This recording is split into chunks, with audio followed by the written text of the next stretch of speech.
Just the two of us. We can make it if we try. Just the two of us. Just the two of us. That's gonna be super cringe. That's gonna be. That's our intro, so you know. Oh, nice. Good. Yeah. So if you didn't get it from James's singing, it's just the two of us today. No Kevin. Big sad. Small sad at best. Medium sad. Medium sad, maybe. Today we are reviewing The Lost City of Z, a Amazon Prime original film. Also, to our British colleagues who we actually have a fairly decent audience in the United Kingdom who call it The Lost City of Zed. That was a big learning moment for me. I had no idea that the Brits on the other side of the pond call the letter Z Zed. Yeah, I knew they did it in didn't Canada. know that I either? did not know. Yeah, I didn't know that they did that in Britain. Yeah, Britannia. It's still a thing, and I was mind blown when I heard that and fact checked it and was confused about the whole movie as to why they were calling it The Lost City of Zed. So you'll learn something every day. Who says this podcast is not educational? This movie was written and directed by James Gray, based on the novel of the same name that was written by David Grann, starring Charlie Hunnam, Robert Pattinson, Sienna Miller, and our boy Tom Holland. I believe this is now the second movie we're reviewing with Tom Holland and Robert Pattinson. Maybe the third Tom Holland, actually? Robert Pattinson is a chameleon of humans. I will say that right now. Like, he's so good at vaguely looking like Robert Pattinson. Like, every time I'm like, oh man, that kind of looks like Robert Pattinson. It's always Robert Pattinson, but it's like always just Robert far Pattinson. enough away. It's just far enough away. Yeah. And it's crazy because I think the last time we watched him in a movie was The King with Timothée Chalamet. Yeah. And we had a huge debate with Kev about, like, is he a good actor? And we're all on board that he was a good actor. I think he just wasn't. We disagreed that he wasn't right for the pose. The part. Yeah, it was very. The part it was that a he played in The goofy King. part. Yeah. But I will say this: he was great in this movie, and it just kind of confuses me because he is very much like lead male actor energy. Yes. And in the last couple movies, with the exception of the Batman, he has been like a side character. So it's kind of interesting to see a big name actor like that not be the main character. What I will say is it's really interesting to see because he was so, and this is like a larger topic we can probably talk about later, but he had such an iconic face in Twilight. You know what I mean? Like, you feel like he falls into the trope that, like, you know, who's the guy who plays Harry Potter? I can't remember his name. Daniel Radcliffe. Like, he falls into a similar trope where his face is so iconic that everybody just sees him as that one character. I feel like, I don't even know if he took time off, but like, I feel like there was enough gap between the Twilight movies and a lot of what's coming out now, or at least when I'm seeing kind of his reemergence in movies, where he's been able to like disassociate himself with the role of Edward Cullen, which I think is really interesting. Yeah, he's definitely rebranded way better in my opinion than Daniel Radcliffe has. But I also don't think he was like as recognizable. Because Daniel Radcliffe, granted, he was in 8 movies over the span of, I think, 10 plus years, whereas Robert Pattinson was in 3-4 movies over the course of like 5 years. So it's like a little bit. It's true. It seems like it's still a long time, but yeah. And I guess I would say the same thing of like Jennifer Lawrence in The Hunger Games. You know what I mean? Like, she's not just the Hunger Games person anymore. You know? Yeah. And I think that's like the key to like a good younger actor, someone who can rebrand themselves to be something else. Whereas like a lot of these big actors in Hollywood are now like the George Clooney's, Tom Hanks, Brad Pitt's, which I have some fun facts about him for this movie. They like are just iconic in every, like, you just see them in pretty much every role that they do. Agreed. So, but my fun fact with him actually was he was originally supposed to be the star of this movie. He was supposed to play Percy? What's his name? Percy Fawcett. However, he and the director met and he turned down the position because they agreed that it should have been a British actor to play this role, which I agree, you know, British explorer, have it played by a true Brit. So they cast Benedict Cumberbatch after that. But they actually filmed in the Amazon for this movie, and Benedict Cumberbatch's wife was pregnant at the time. Oh, yes. That's so he pulled himself from the movie as well, which is when they landed on Charlie Hunnam. Yeah, which he's awesome. I thought too. was a great pick. Yeah, Charlie. So it worked out amazing. well. Yeah. Another fun fact, actually, about Brad Pitt and this, because he didn't star in this movie, he was able to take on another role in the movie World War Z, which I just thought was funny because both movies, same very, time shot, adventurous. Yeah. Yeah, and they both have the letter Z in the title. Just fun. They both. It was a year of Z's. Yes, but he was also credited with I believe an executive producer or just a producer title for this movie. So, but let's get into our first reactions. We've been talking for a minute. No Kev to waste time. we filled in with fun facts about the movie instead of Kevin shitting on the movie. Yes. Perfect. Okay.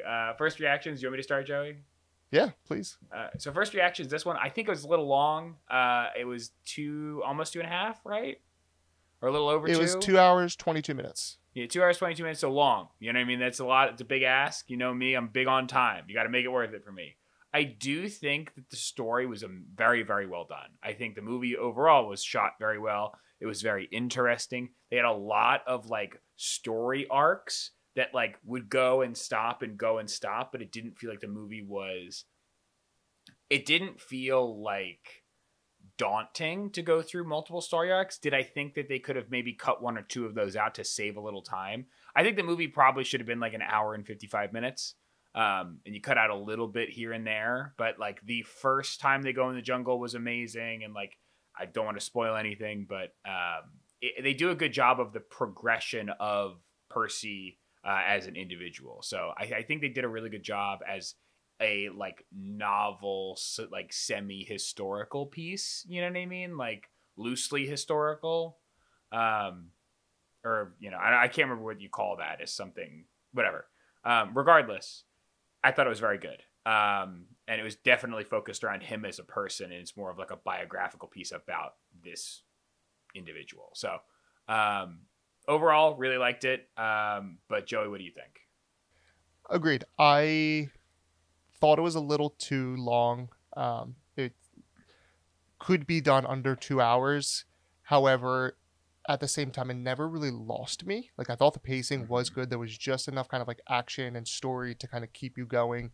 There are some times when the plot just kind of cuts off and then it's jumps 5 years, or it kind of ends abruptly and then you go into the next plot, the next timeline. But it is a true story. I personally have never heard of Percy Fawcett.